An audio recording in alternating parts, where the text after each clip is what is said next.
अस्सलाम वालेकुम 10th class. I am your mathematics lecturer Ida Mushtaq from the platform of Punjab Group High School Jadawala. Students, hope you are fine and well. Today 29th June 2020 we are going to discuss question number 1 of exercise 3.4 in this lecture. Students, आज हम जो है वो ratio proportion के हवाले से कुछ theorems को डिस्कस करेंगे। यहाँ थ्योरम जो है वो डिटेल में हमने प्रूव नहीं करना, सिर्फ उस थ्योरम को अप्लाई करते हुए हमने अपने क्वेश्चंस को सॉल्व करना है। तो चलें स्टार्ट करते हैं। सबसे पहले हमारे पास जो आज हमने मोस्टली यूज़ करना है वो है कंपोनेंडो डिविडेंडो थ्योरम। तो मैं क्वेश्चन में ही आपको क्लियर कर देती हूँ कि ये क्या है। फॉर एग्जाम्पल ये आपके पास क्वेश्चन नंबर 1 है 4a + 5b divided by 4a - 5b is equal to 4c + 5d और 4c - 5d। तो आपने साबित करना है कि ये वाला जो है वो ये इक्वल होता है इसके a/b is equal to c/d के। उसके लिए आपने जो है ये न्यूमरेटर की जितनी टर्म है उसको सिर्फ फर्स्ट टर्म समझ लेना है और डिनोमिनेटर की जो टर्म है इसे सेकंड टर्म समझ लेना है। कंपोनेंडो डिविडेंडो थ्योरम जो है वो अप्लाई करना है आपने इस पर, और ये याद रखना है ये सारे क्वेश्चंस कंपोनेंडो डिविडेंडो थ्योरम से ही सॉल्व होने हैं। जहाँ पे भी वो आपसे कहें कि ये कुछ जो है वो आपको एक एक्सप्रेशन या रेशो की फॉर्म में दिया हो और आपसे कहें कि इस फॉर्म में जाना है, तो वहाँ पे आपने कंपोनेंडो डिविडेंडो थ्योरम अप्लाई करना है। क्या है कंपोनेंडो डिविडेंडो थ्योरम, डिस्कस करते हैं बेटे। ये सबसे पहले ये जो फर्स्ट टर्म और सेकंड टर्म है, आपने फर्स्ट टर्म और सेकंड टर्म को ब्रैकेट में लिख के इनके दरम्यान प्लस लगा देना। ये कंपोनेंडो की प्रॉपर्टी है। कंपोनेंडो में एक्चुअली रेशो के दोनों एलिमेंट्स को ऐड किया जाता है और उसके बाद फिर आपने इसी को पहले लिखना है, जो फर्स्ट टर्म है उसे पहले लिखना है और जो सेकंड टर्म है उसे बाद में लिखना है। और डिविडेंडो की प्रॉपर्टी होती है माइनस, तो आपने उनको सब्ट्रैक्ट कर देना है। आप पहले पैटर्न बना लिया करें, उसके बाद यानी ये पहली ब्रैकेट लगा दें, फिर दूसरी ब्रैकेट लगा दें, इसके दरमियान प्लस लगा दें, फिर पहली ब्रैकेट लगाएं, दूसरी लगाएं, इसके दरमियान माइनस। और याद रखें पहली दफ़ा दोनों में प्लस आएगा, अगली दफ़ा प्लस से मुराद यानी पहली दफ़ा दोनों में फर्स्ट टर्म ही आएगी। यहाँ भी पहले न्यूमरेटर वाली जो टर्म है इसको फर्स्ट टर्म कहना है और इसको सेकंड टर्म कहना है। तो पहली ब्रैकेट में दोनों दफ़ा न्यूमरेटर और डिनोमिनेटर में फर्स्ट टर्म ही आएगी, इसमें आएगी सेकंड टर्म। सेम यही पैटर्न अगले वाली तरफ, इसको और इसको एक दफ़ा ऐड कर देना है, फिर इसी को पहले लिखना है जो न्यूमरेटर में है और इसके साथ माइनस कर देना है। अब ब्रैकेट ऑफ करेंगे, ये हो जाएगा 4a + 5b, plus sign change नहीं करता, ये हो जाएगा 4a - 5b। यहाँ पे 4a + 5b as it is, यहाँ पे -4a और ये माइनस साइन चेंज कर देगा, ये +5b। इस तरफ भी ऐसे ही 4c + 5d + 4c - 5d, 4c + 5d, ये वाला माइनस साइन चेंज करेगा और ये -4c + 5d हो जाएगा। ये +5b - 5b से कैंसिल। अच्छा, न्यूमरेटर की टर्म्स को डिनोमिनेटर के साथ नहीं कैंसिल कर सकते आप, उसकी रीज़न ये आपस में प्लस माइनस हो रही हैं। ये इधर एक टर्म में यानी न्यूमरेटर में जो टर्म्स हैं अगर वो सेम हैं तो आपस में कैंसिल हो सकती हैं, डिनोमिनेटर के साथ नहीं हो सकती।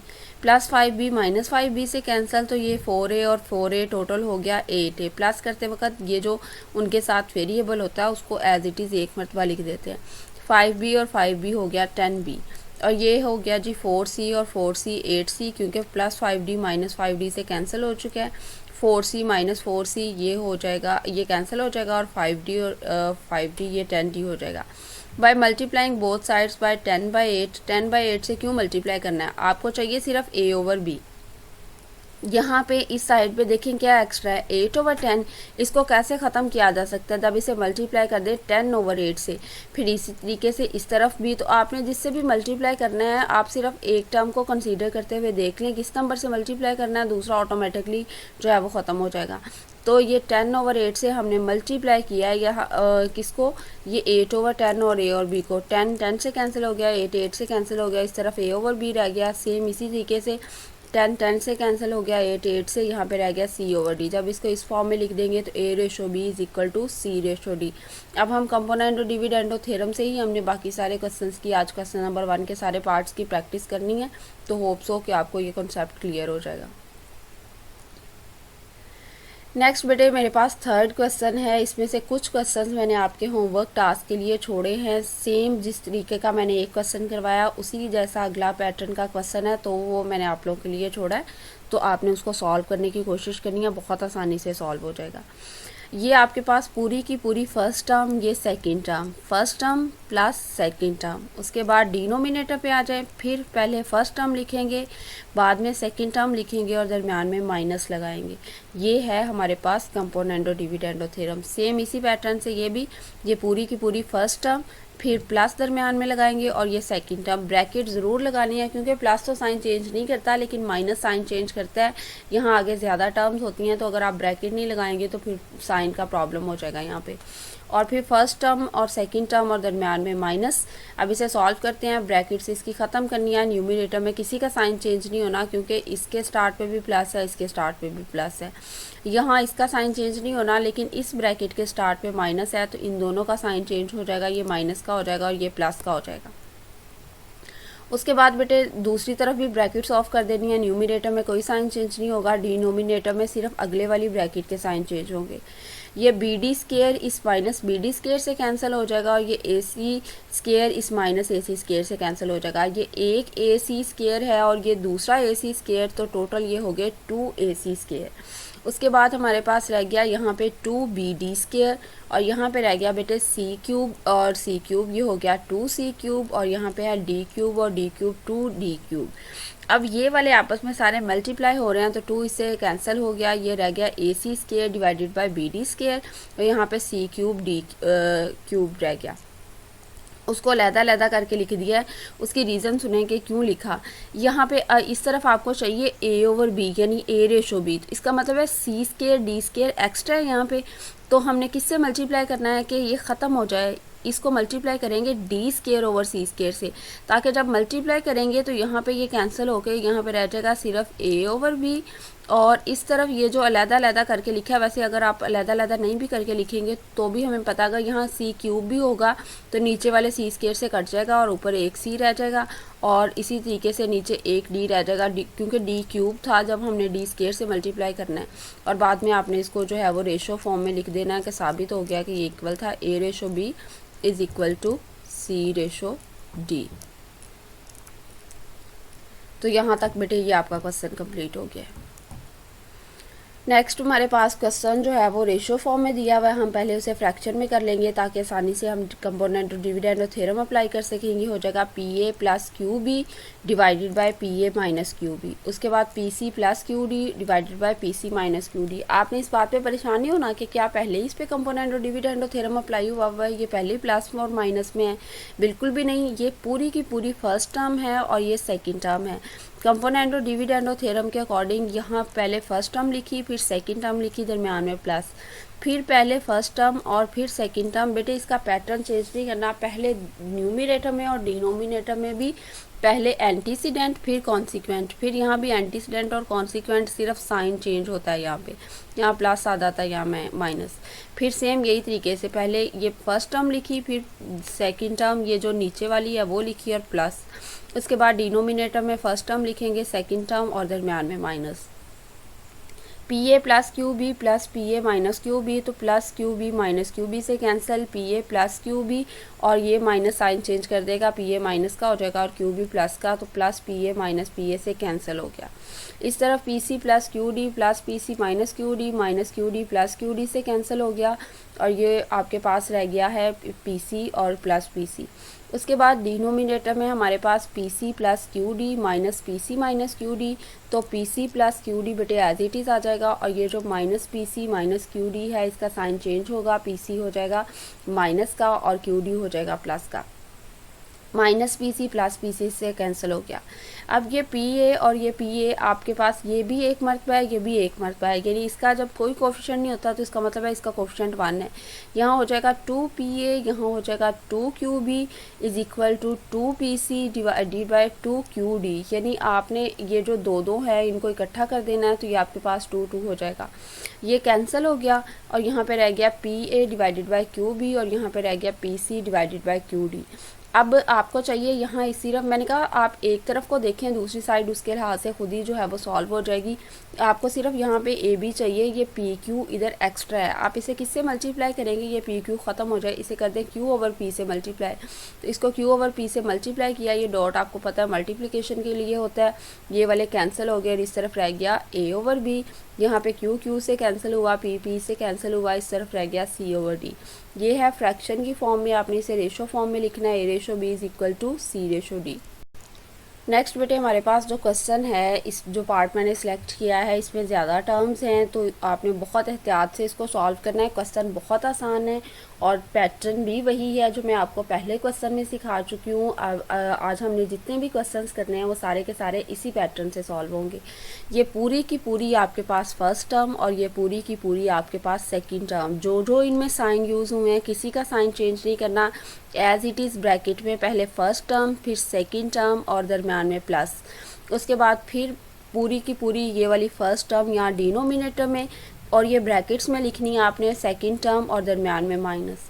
सेम यही पैटर्न इस तरफ भी, पूरी की पूरी फर्स्ट टर्म पहले, जो जो उनके साइंस हैं वो एज इट इज़ उनके साथ आएंगे और यहाँ दरम्यान में प्लस लगा कर ये पूरी की पूरी सेकंड टर्म उसके साथ, फिर फर्स्ट टर्म और दरम्यान में माइनस और ये सारी की सारी सेकंड टर्म। ये है कंपोनेंडो डिविडेंडो थ्योरम कि आपने न्यूमरेटर और डिनोमिनेटर को एक दफ़ा प्लस पे और फिर लिखना है और वो न्यूमरेटर के तौर पे लिख देना और फिर न्यूमरेटर और डिनोमिनेटर को सब्ट्रैक्ट करना है और उसे डिनोमिनेटर में लिख देना है। अच्छा, ये दूसरी तरीके से भी अप्लाई हो सकता है, यानी ऐसे भी हो सकता है कि माइनस ऊपर वाली तरफ आ जाए और प्लस नीचे वाली तरफ आ जाए। तो सेम जो भी फिर आप लोगों ने इस तरफ प्रोसेस अप्लाई करना होता है वही दूसरी तरफ करना होता है। अगर इस तरफ आप माइनस वाला पहले लिख देंगे तो इस तरफ भी आप माइनस वाला पहले लिख देंगे। बहरहाल हम एक ही पैटर्न को फॉलो करेंगे। हम सबसे पहले प्लस वाला लिख रहे हैं तो आप प्लस वाला ही लिखते जाए, यानी first term plus second term, first term second term, दरम्यान में माइनस, सेम यही वाला पैटर्न यहाँ में। अब ब्रैकेट्स हटाएंगे तो न्यूमरेटर में तो किसी के साइन चेंज नहीं होने क्योंकि यहाँ पे प्लस है, ये सारी एज इट इज़ आ गई।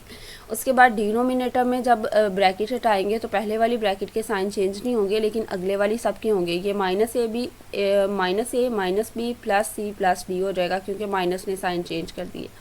इस तरफ देखते हैं, न्यूमरेटर में किसी का साइन चेंज नहीं होगा और डिनोमिनेटर में इसका साइन चेंज हो जाएगा। ये वाला जो है एज इट इज़ रहेगा और ये सेकंड ब्रैकेट के साइन चेंज होंगे। ये हो जाएगा माइनस ए प्लस बी प्लस सी माइनस डी। अब देखते हैं कौन कौन से कैंसिल हो रहे हैं। ये प्लस सी इस माइनस सी से कैंसिल हो रहा है, ये प्लस डी इस माइनस डी से कैंसिल हो रहा है।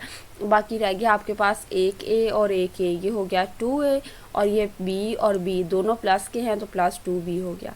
ये प्लस ए माइनस ए से कैंसिल हो गया, प्लस बी माइनस बी से कैंसिल हो गया। इधर रह गया जी सी और सी, ये हो गया 2c और यहाँ पे डी और डी ये हो गया 2d इज़ इक्वल टू, उसके बाद है आपके पास a और a 2a और ये b दोनों जो बचे आपके पास दोनों माइनस के हैं तो माइनस 2b हो गया, बाकी कैंसिल हो गए। यहाँ पे c जो है वो बचा वो दोनों प्लस के हैं तो प्लस 2c और d जो बचे वो दोनों माइनस के हैं वो माइनस 2d।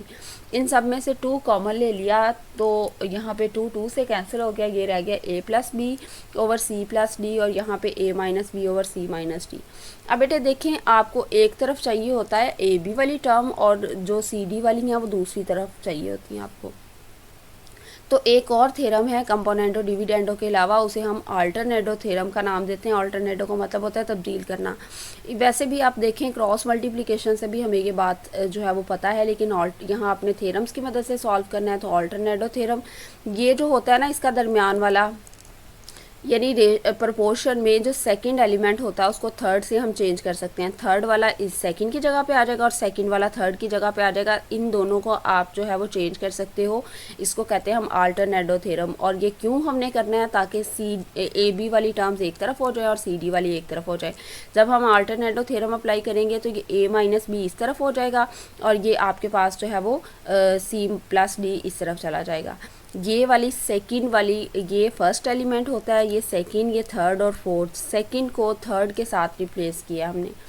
और अब जो है वो देखिए, अभी तक भी हमारे पास ए रेशो बी की फॉर्म में आंसर नहीं आया, तो आप एक दफ़ा फिर इस पे कंपोनेंटो डिविडेंडो थ्योरम अप्लाई कर दें और आप तब तक करते रहेंगे जब तक आपके पास ए रेशो बी और सी रेशो डी की फॉर्म में आंसर नहीं आता। अब ये फर्स्ट टर्म है और ये सेकंड टर्म, फर्स्ट और सेकंड को एक दफ़ा प्लस में एक दफ़ा माइनस में फिर फर्स्ट और सेकंड को एक दफ़ा प्लस में एक दफ़ा माइनस में। ब्रैकेट्स हटाएं, किसी का साइन यहाँ पे चेंज नहीं होना, सिर्फ इस लास्ट वाली ब्रैकेट का साइन चेंज होना है, इधर भी और इधर भी। अब ये प्लस बी माइनस बी से कैंसिल हो गया, ये ए और ए ये रह गया 2a, और यहाँ पे बी और बी ये रह गया 2b। इसी तरीके से यहाँ पे प्लस डी माइनस डी से कैंसिल हो गया, सी और सी 2c, और यहाँ पे सी और सी कैंसिल हो गया, और डी और प्लस डी जो है वो आपके पास 2d आ गया, 2 कैंसिल हो गया, A over B is equal to C over D, यानी A ratio B is equal to C ratio D.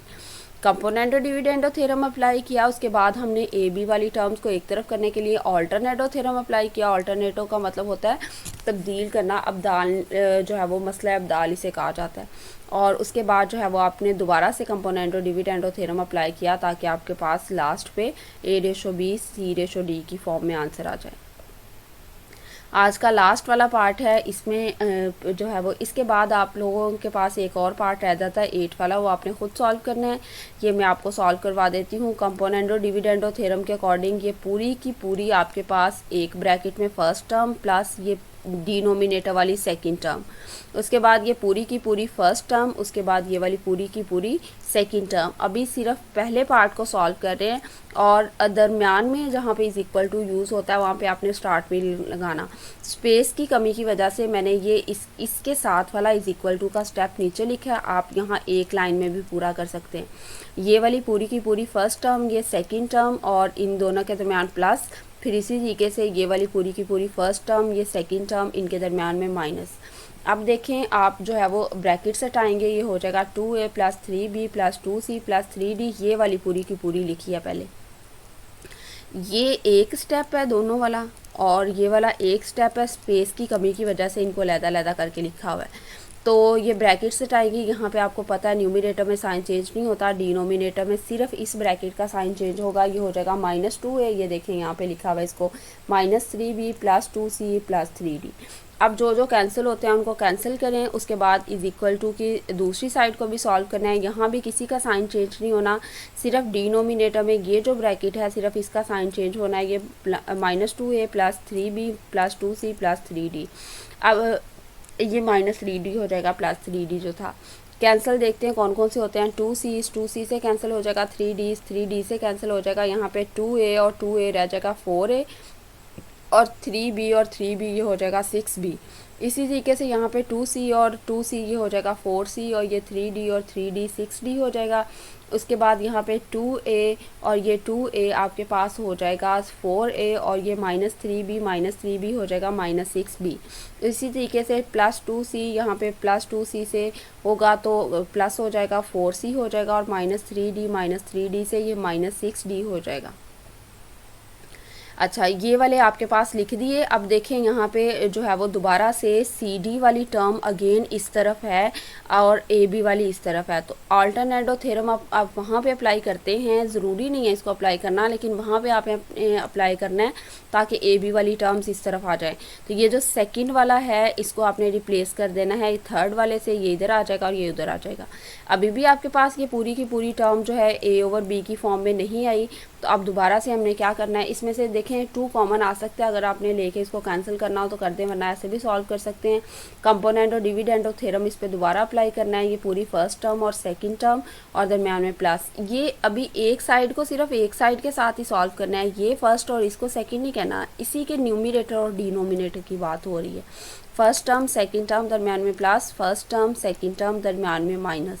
4a plus 6b plus 4a minus 6b, 4a plus 6b minus 4a plus 6b, minus 6b plus 6b से cancel 4a और 4a ये हो गया 8a plus 4a minus 4a से cancel 6b और 6b 12b हो गया।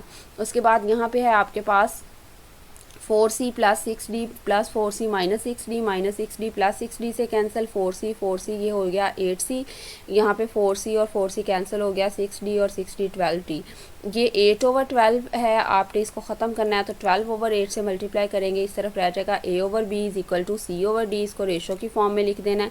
यहाँ पे आएगा बेटे a over b is equal to c over d। ये प्रूव हो गया। यहाँ तक आपका आज का होमवर्क टास्क था।